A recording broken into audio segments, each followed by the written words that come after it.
I turned off my phone for one full day and nobody came looking. And what that silence taught me about my own life was something I was not ready to hear.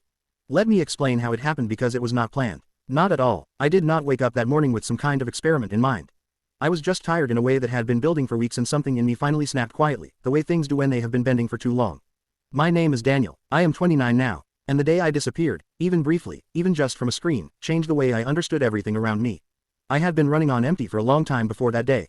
My job at a project management company was demanding in the particular way that modern jobs are, always available, always reachable, always one notification away from being pulled back in even when you were technically off the clock.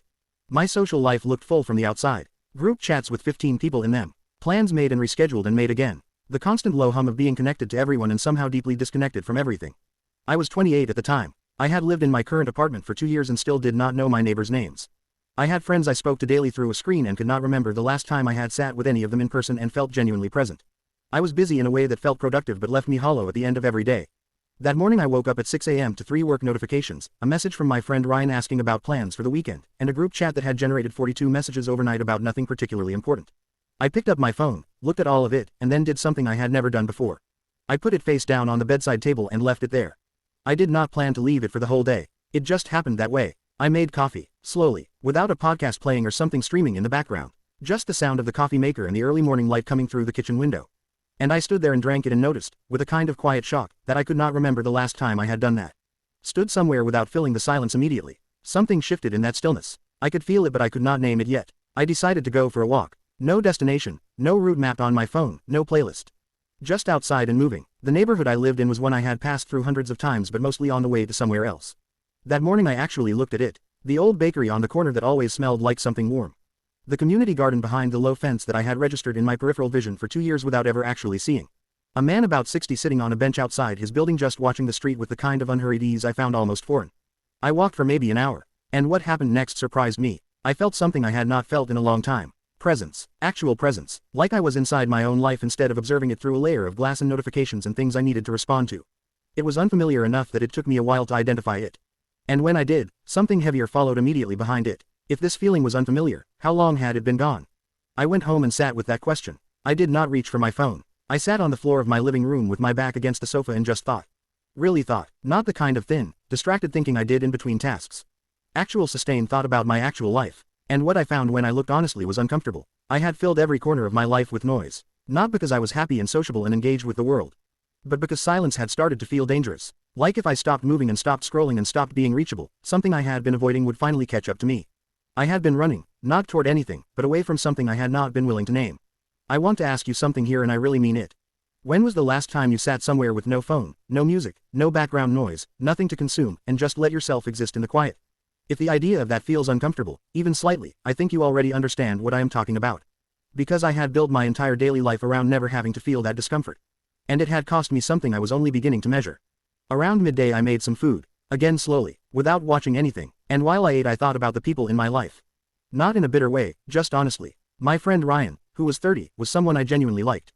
But when had we last had a real conversation? Not the group chat back and forth, not the quick voice note while one of us was doing something else, but an actual conversation where both of us were fully there.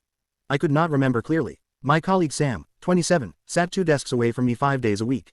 We talked every day, but mostly about work, about shared frustrations, about nothing that actually mattered to either of us. When had I last asked him something real? When had he asked me? My younger brother Jake was 25 and lived 40 minutes away. We had not seen each other in 6 weeks. Not because anything was wrong. Just because life had filled up with things that felt urgent and squeezed out the things that were actually important. I sat with all of this for a long time. The afternoon passed slowly. I read a book I had started 3 months earlier and never gone back to. I sat by my window and watched the street below for a while, which sounds dull but felt oddly grounding. I wrote some things down in a notebook, not anything organized, just thoughts that surfaced when I gave them space to. One of those thoughts stopped me. I had spent so long optimizing my life around being reachable and responsive that I had stopped being present to anything. I was available to everyone all the time but genuinely available to nobody, including myself. I was the person who replied fastest in the group chat and could not tell you the last time I had a quiet moment that felt like mine. And here is the thing I had not let myself see before that day. That was a choice, not a conscious one, not a deliberate one, but a choice nonetheless.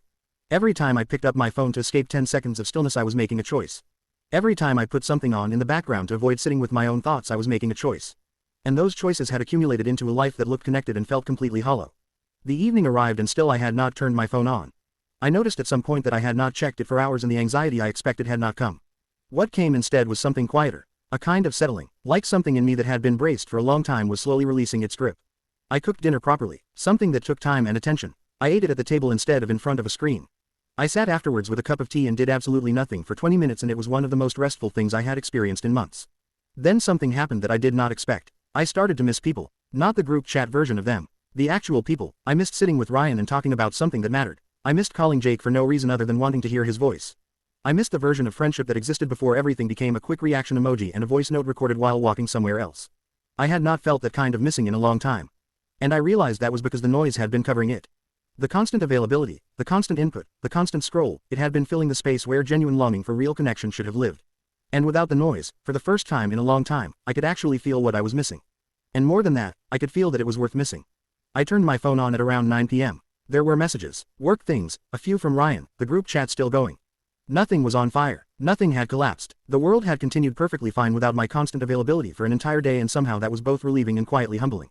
I messaged Ryan that evening. Not in the group chat. Directly. I asked if he wanted to meet properly that week. Sit somewhere and actually talk. He replied within minutes and said yes in a way that felt like he had been waiting for someone to suggest it.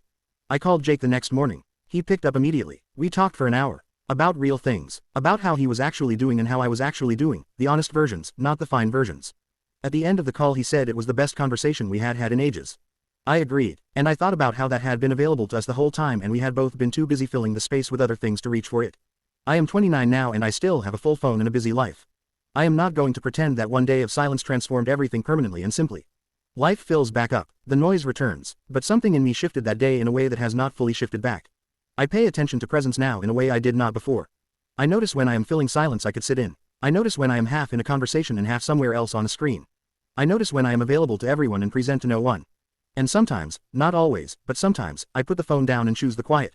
Not because silence is always comfortable, but because the things I found in it that day, the presence, the clarity, the real missing of people I love, those were worth more than anything I had been filling the space with. I want to leave you with this. You do not have to disappear for a day to find what I found.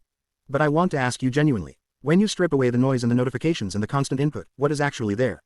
What have you been covering up with busyness that might be worth sitting with for a while? Leave a comment below and tell me what you think you would find in the silence. Or tell me if you have already tried it and what happened.